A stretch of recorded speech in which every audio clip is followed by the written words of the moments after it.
Будучи бдительными стражами в стенах пирамиды, я и мои товарищи-легионеры использовали древние комнаты как для убежища, так и для тактических обсуждений разнообразных стратегий. В силу своего любопытства, в свободное от службы время я любил расшифровывать истории, выгравированные на покрытых иероглифами стенах. Одна легенда пленила меня. История об Исфете, грозном колдуне, который упорно пытался разгадать секреты могущества проклятия джиннов.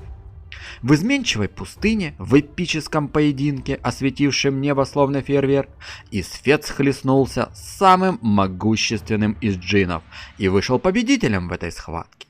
Но у джинна был в запасе еще один последний трюк. Он погрузил Исфета в вечный сон, похоронив его темные планы под песками времени.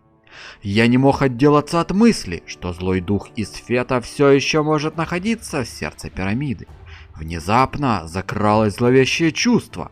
Мои собратья-воины, обычно стойкие и непреклонные, нервно обнажили свои клинки.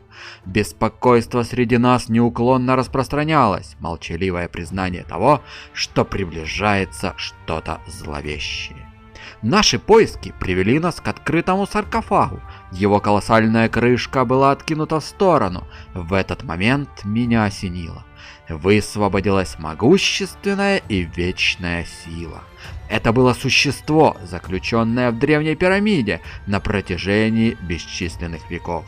Но теперь уже нет. Исфет был освобожден. Я пытался предостеречь своих товарищей, но они отмахнулись от моих предупреждений, не придав им значения, посмеявшись над моими опасениями. Как бы мне хотелось, чтобы они были правы, но затянувшееся беспокойство стало частью меня, словно навязчивая тень. Меня не покидал один важный и тревожащий душу вопрос: что же нас ждет в беспощадной пустыне?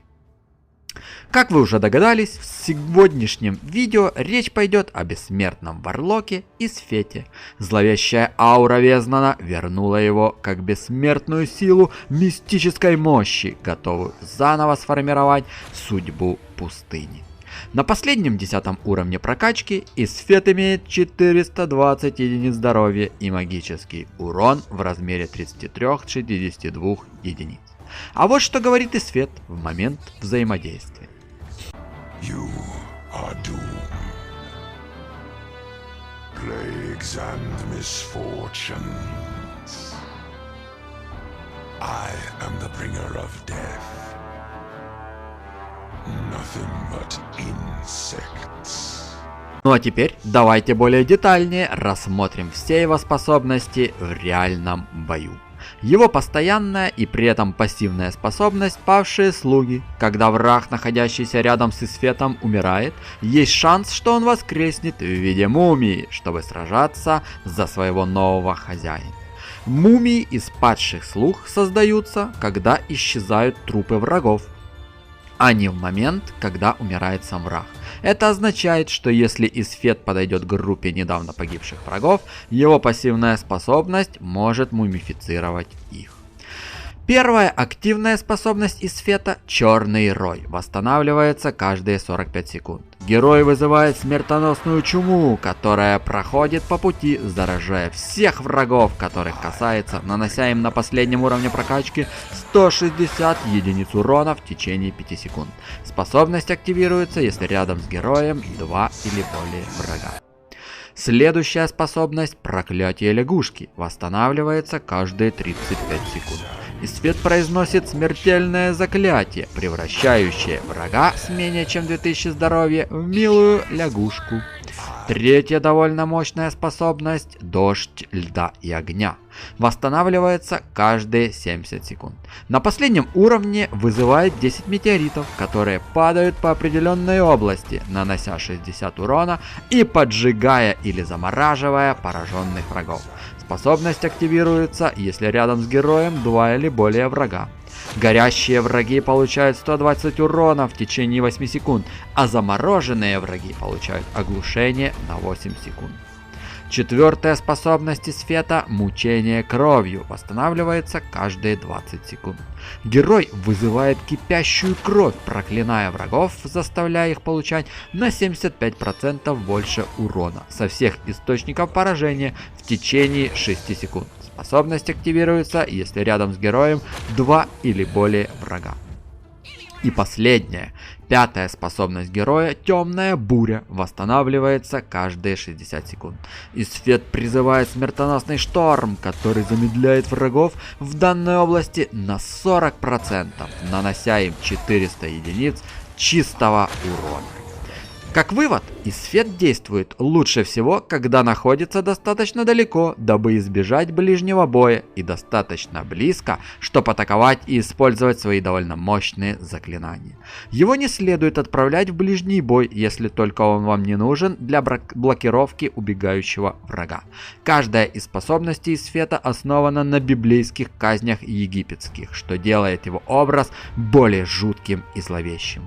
Мне герой очень понравился. Да и не только мне, ведь фанатов этого бессмертного варлока по всему миру огромное количество. Если вы желаете вогнать в ужас ваших врагов, Исфет подойдет для этой задачи идеально. Это все, что я хотел поведать о мстительном герое Исфете. И для полного закрытия вопроса Хаммерхолда предлагаю перейти к истории интереснейшей башни дополнения под названием «Пустынное убежище». После многих тяжелых дней в суровой пустыне наш патруль терял надежду. Нашей миссией было проверить слухи о подземных туннелях, которые, как считалось, могли стать кратчайшим путем через пустыню.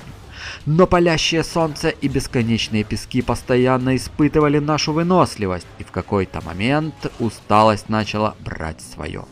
Когда казалось, что мы никогда не найдем этот таинственные пещеры, один из наших разведчиков заметил необычную отметину в дальних дюнах.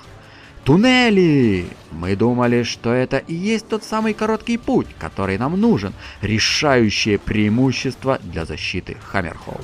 Сломя голову, мы рискнули спуститься в подземные туннели. Но когда свет факелов осветил находящиеся в туннеле сотни яиц, мы поняли, каким ошибочным было это решение. И тогда осознание этого ужаснуло нас. Мы были не в обычных туннелях, мы были внутри гнезда песчаного червя. Прежде чем мы успели среагировать, яйца начали шевелиться и трескаться. Молодые червеобразные существа появились с громким криком. Внезапно песок под нами начал трястись, возвещая о пробуждении страшной матери пустоты. С яростной материнской защитой она поднялась, дабы защитить свое потомство. Мы в панике бежали, но некоторые из нас были слишком медлительны. Их отчаянные крики о помощи эхом разносились по извилистым проходам.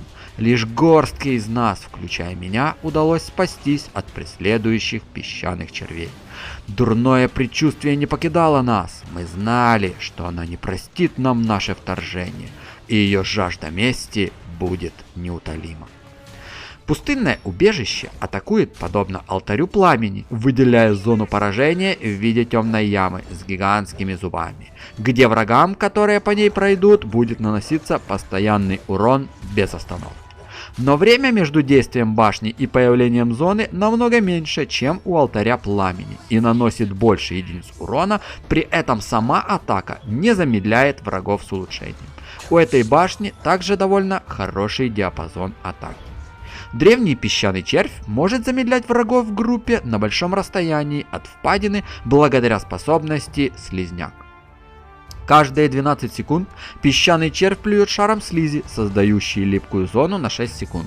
Враги в этой зоне замедляются на 75%. Способность дешевая, но при этом довольно эффективная. Еще одна способность башни – это зов пустыни. Каждые 10 секунд червь вызывает дюнного ужаса, который плавает по линиям вражеских атак и сражается с врагами. Эта способность напоминает улучшение башни костлявых метателей под названием «Ходячие мертвецы». Ужасы дюн, которых порождает, имеют меньше здоровья и наносят меньше урона, чем костлявые ходаки, но их можно порождать быстрее, а улучшение дешевле, чем у костлявых метателей. Третья, довольно интересная способность башни – это час перекуса. Песчаный червь устраивает перерыв на перекус, съедая и убивая всех и вся, находящихся в области поражения. Это первое мгновенное убийство башни, которое действует на врагов в группе, но оно также может случайно поглотить дружественных юнитов и героев, поэтому лучше всего размещать пустынное убежище в середине либо в конце пути, дабы избежать редкого для серии случая дружественного огня. Для большего удобства понимания уровня прокачки башни с каждым этапом увеличивается число языков самой башни, имея на последнем уровне один огромный заостренный язык. А на этом, мои дорогие друзья и слушатели, я заканчиваю свой рассказ. Если видео вам было интересным, поставьте свой щедрый лайкосик, подпишитесь на канал и напишите комментарий под видео. Берегите себя, и да пребудет с вами сила. Пока.